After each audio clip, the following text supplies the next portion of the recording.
ಮಹಿಷ ಮಂಡಲ, ಮಹಿಷ ನೂರು, ಮೈಸೂರು. ಮಹಿಷನೇ ನಮ್ಮ ದೇವರು, ಮಹಿಷಾಸುರನೇ ನಮ್ಮ ಮೂಲ.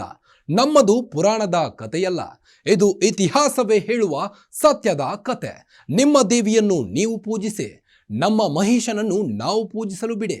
ಮಹಿಷನ ಪೂಜಕರು ಹೇಳೋದೇನು, ಚಾಮುಂಡಿ ಭಕ್ತರ ವಾದವೇನು? ಇದೇ ಈ ಹೊತ್ತಿನ ವಿಶೇಷ ಮಹಿಷ ಮಂಡಲೋತ್ಸವ. ವಿರೋಧದ ನಡುವೆಯೂ ಮಹಿಷ ಮಂಡಲೋತ್ಸವ ಆಚರಣೆ. ಮೈಸೂರು ದಸರಾಗೂ ಮೊದಲೇ ಅದ್ದೂರಿ ಮಹಿಷ ಮಂಡಲೋತ್ಸವ. ಮಹಿಷನ ಪ್ರತಿಮೆಗೆ ಪುಷ್ಪಾರ್ಚನೆಗಾಗಿ ಮಹಿಷ ಭಕ್ತರ ಬಿಗಿಪಟ್ಟು. ಪ್ರತಿ ಬಾರಿಯಂತೆ ಈ ಬಾರಿಯೂ ಮೈಸೂರಿನಲ್ಲಿ ಗದ್ದಲ ಜಗಳದ ನಡುವೆಯೇ ಮಹಿಷ ದಸರಾ ಆಚರಣೆ ಅದ್ದೂರಿಯಾಗಿ ನೆರವೇರಿದೆ. ಮಹಿಷ ದಸರಾ ಆಚರಣೆ ಸಮಿತಿಯಿಂದ ಮಹಿಷ ಮಂಡಲೋತ್ಸವವನ್ನು ವಿಜೃಂಭಣೆಯಿಂದ ನೆರವೇರಿಸಲಾಗಿದೆ. ಆದರೆ ಕಾರ್ಯಕ್ರಮದ ಬಳಿಕ ಚಾಮುಂಡಿ ಬೆಟ್ಟದಲ್ಲಿರೋ ಮಹಿಷನ ಪ್ರತಿಮೆಗೆ ಪುಷ್ಪಾರ್ಚನೆಗೆ ಮೈಸೂರು ಜಿಲ್ಲಾಡಳಿತ ಅವಕಾಶ ನೀಡಿರುವುದಕ್ಕೆ ಕೆಲ ಕಾಲ ಆತಂಕದ ಸ್ಥಿತಿ ನಿರ್ಮಾಣವಾಗಿತ್ತು.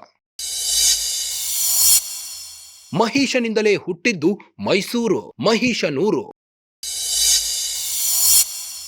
ಮಹಿಷನನ್ನು ವಧಿಸಿ ಮಹಿಷಾಸುರ ಮರ್ದಿನಿಯಾದ ಚಾಮುಂಡಿ. ಮಹಿಷನ ಊರಲ್ಲೂ ಮಹಿಷನ ಉತ್ಸವ ಮಾಡಬಾರದ? ಮಹಿಷನ ಪೂಜಕರು ಹೇಳೋದೇನು, ಚಾಮುಂಡಿ ಭಕ್ತರ ವಾದವೇನು?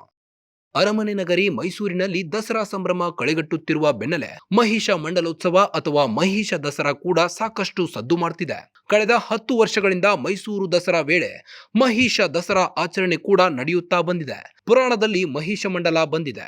ಪುರಾಣದಲ್ಲಿ ಮಹಿಷ ಮಂಡಲ ಕಾಲಾಂತರದಲ್ಲಿ ಮಹಿಷನೂರು ಮೈಸೂರಾಗಿ ಬೆಳೆದು ನಿಂತಿದೆ ಎಂದು ಅನೇಕ ವಾದಗಳು ನಡೆದಿವೆ. ಚಂಡಮುಂಡರನ್ನು ವಧಿಸಿದ ಬಳಿಕ ಕಾಳಿದೇವಿ ಚಾಮುಂಡಿಯಾಗಿ ಮಹಿಷಾಸುರನನ್ನು ಸಂಹರಿಸಿ ಮಹಿಷ ಮರ್ದಿನಿಯಾದಳು ಎಂದು ಅನೇಕ ಪುರಾಣ ಕಥೆಗಳಿವೆ. ಮೈಸೂರು ದಸರಾ ಆಚರಣೆ ಬಗ್ಗೆ ಎಲ್ಲರಿಗೂ ಗೊತ್ತೇ ಇದೆ. ಜೊತೆಗೆ ನಾಡಹಬ್ಬ ದಸರಾಗೆ ಐತಿಹಾಸಿಕ ಪ್ರಾಮುಖ್ಯತೆ ಕೂಡ ಇದೆ. ಆದರೆ ಈ ಮಹಿಷ ದಸರಾ ಅಂದರೆ ಏನು? ಈ ಮಹಿಷ ದಸರಾ ಇತ್ತೀಚಿನ ವರ್ಷಗಳಲ್ಲಿ ಭಾರಿ ಸದ್ದು ಮಾಡುತ್ತಿರುವುದು ಯಾಕೆ? ಇದರ ಇತಿಹಾಸ ಏನು ಎನ್ನುವ ಪ್ರಶ್ನೆಗೆ ಮಹಿಷ ದಸರಾ ಆಯೋಜಕರು ಪುರಾಣದಿಂದ ಕಥೆಗಳನ್ನು ಹೇಳುತ್ತಾರೆ. ಮೈಸೂರಿನಲ್ಲಿ ಕಳೆದ 50 ವರ್ಷಗಳಿಂದ ಮಹಿಷ ದಸರಾ ಆಚರಣೆ ಮಾಡುತ್ತಿದ್ದೇವೆ. ತಮ್ಮ ಆಚರಣೆ ಸಣ್ಣ ಪ್ರಮಾಣದಲ್ಲಿ ನಡೆಯುತ್ತಿತ್ತು ಅನ್ನೋದು ಮಹಿಷ ದಸರಾ ಆಯೋಜಕರ ವಾದ. ಈ ಮಹಿಷ ದಸರಾವನ್ನು ಮೊದಲು ಮಂಟೇಲಿಂಗಯ್ಯ ಎಂಬುವರು ಆರಂಭ ಮಾಡಿದ್ರಂತೆ. ಇದಾದ ಬಳಿಕ 2014ರಿಂದ 2018ರವರೆಗೆ ಚಾಮುಂಡಿ ಬೆಟ್ಟದಲ್ಲಿ ಮಹಿಷ ದಸರಾ ಆಚರಣೆ ನಡೆಸಲಾಗಿತ್ತು. ಆದರೆ ಬಿಜೆಪಿ ಸರ್ಕಾರದ ಅವಧಿಯಲ್ಲಿ ಮಹಿಷ ದಸರಾ ಆಚರಣೆಗೆ ಅವಕಾಶ ಸಿಗಲಿಲ್ಲ. ಇಷ್ಟಾದರೂ ನಾವು ಮೈಸೂರು ನಗರದಲ್ಲೇ ಮಹಿಷ ದಸರಾ ಆಚರಣೆ ಮಾಡಿದೆವು ಅನ್ನೋದು ಈ ಮಹಿಷ ದಸರಾ ಕಾರ್ಯಕ್ರಮದ ಸಂಘಟಕರ ವಾದವಾಗಿದೆ. ನಮ್ಮ ಈ ಮಹಿಷ ದಸರಾ ಆಚರಣೆಗೆ ಸರ್ಕಾರ ಅವಕಾಶ ನೀಡಬೇಕು, ಇದು ನಮ್ಮ ಧಾರ್ಮಿಕ ಸ್ವಾತಂತ್ರ್ಯ ಅನ್ನೋದು ಮಹಿಷ ದಸರಾ ಆಯೋಜಕರ ವಾದವಾಗಿದೆ. ಮಹಿಷನ ಬಗ್ಗೆ ಮಾರ್ಕಂಡೇಯ ಪುರಾಣದಲ್ಲೂ ಉಲ್ಲೇಖ. ಮಹಿಷ ಅಸುರ ಅಲ್ಲ, ಆತ ಇಲ್ಲಿನ ಮೂಲ ನಿವಾಸಿ. ದೇಶದ ಮೂಲ ನಿವಾಸಿಗಳ ಸಂಸ್ಕೃತಿಯನ್ನು ಗೌರವಿಸಿ. ಮಹಿಷ ಮಂಡಲೋತ್ಸವ ನಿರಂತರ ಎಂದ ಮಹಿಷ ಭಕ್ತರು.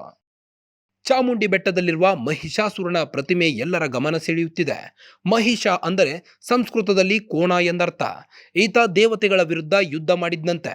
ತನ್ನನ್ನು ಯಾವುದೇ ಮನುಷ್ಯ ಕೊಲ್ಲೋಕೆ ಸಾಧ್ಯವೇ ಇಲ್ಲದಂತ ವರವನ್ನು ಪಡೆದಿದ್ದಂತೆ. ಈತನ ಆರ್ಭಟಕ್ಕೆ ಎಲ್ಲಾ ದೇವತೆಗಳು ಸೋತು ಹೋದ್ರಂತೆ. ನಂತರ ಈ ಎಲ್ಲಾ ದೈವಿಕ ಶಕ್ತಿಗಳು ಒಂದಾದ ಬಳಿಕ ದುರ್ಗಾದೇವಿಯ ಅವತಾರವಾಯಿತು. ದುರ್ಗೆಯು ಸಿಂಹದ ಮೇಲೆ ಸವಾರಿ ಮಾಡುತ್ತಾ ಬಂದು ತನ್ನ ತ್ರಿಶೂಲದಿಂದ ಮಹಿಷಾಸುರನನ್ನು ಕೊಂದಳು. ಹೀಗಾಗಿ ಆಕೆಗೆ ಮಹಿಷಾಸುರ ಮರ್ದಿನಿ ಎನ್ನುವ ಹೆಸರು ಬಂದಿತು. ಆಕೆಯೇ ಚಾಮುಂಡಿ ದೇವಿ. ಇಂದಿಗೂ ಚಾಮುಂಡಿ ಬೆಟ್ಟದಲ್ಲಿ ಆಕೆ ನೆಲೆಯಾಗಿದ್ದಾಳೆ ಅನ್ನೋದು ಮಾರ್ಕಂಡೇಯ ಪುರಾಣದಲ್ಲಿರೋ ಕಥೆಯಾಗಿದೆ. ಆದರೆ ಮಹಿಷ ಅಸುರ ಅಲ್ಲ ಅನ್ನೋದು ಮಹಿಷ ದಸರಾ ಪರ ಇರುವವರ ವಾದ. ಭಾರತಕ್ಕೆ ಬಂದ ಆರ್ಯರು ಇಲ್ಲಿ ಇದ್ದ ಮೂಲ ನಿವಾಸಿಗಳನ್ನು ಅಸುರರು ಎಂದು ಕತೆ ಕಟ್ಟಿದ್ರು. ಮಹಿಷಾಸುರನ ಬಗ್ಗೆಯೂ ಇದೇ ರೀತಿ ಕತೆ ಕಟ್ಟಿದ್ದಾರೆ ಅನ್ನೋದು ಪ್ರಗತಿಪರ ವಾದವಾಗಿದೆ.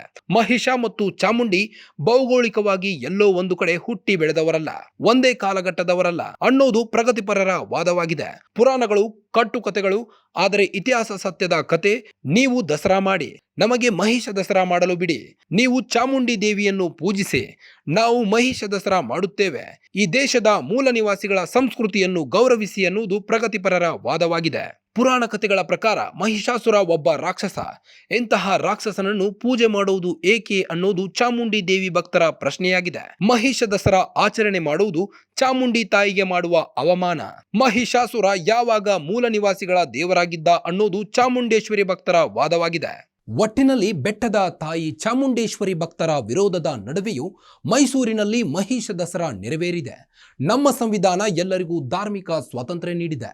ಎಂತಹದನ್ನು ಮಾಡಬೇಡಿ ಎಂದು ಹೇಳಲು ಯಾರಿಗೂ ಅವಕಾಶವಿಲ್ಲ. ಅವರವರ ಧಾರ್ಮಿಕ ನಂಬಿಕೆ ಅವರಿಗೆ ಹೆಚ್ಚಾಗಿರುತ್ತದೆ. ನೀವು ಮಾಡಲೇಬೇಡಿ ಎಂದು ವಿರೋಧ ಮಾಡಲು ಯಾರಿಗೂ ಹಕ್ಕಿಲ್ಲ ಅನ್ನೋದು ಮಹಿಷ ದಸರಾ ಆಯೋಜಕರು ಪ್ರಗತಿಪರರ ವಾದವಾಗಿದೆ. ಮತ್ತಷ್ಟು ಸುದ್ದಿಗಳಿಗಾಗಿ ನೋಡ್ತಾ ಇರಿ ಗ್ಯಾರಂಟಿ ನ್ಯೂಸ್. ಸುದ್ದಿ ಖಚಿತ, ನ್ಯಾಯ ನಿಶ್ಚಿತ. ಗ್ಯಾರಂಟಿ ನ್ಯೂಸ್, ಸುದ್ದಿ ಖಚಿತ, ನ್ಯಾಯ ನಿಶ್ಚಿತ.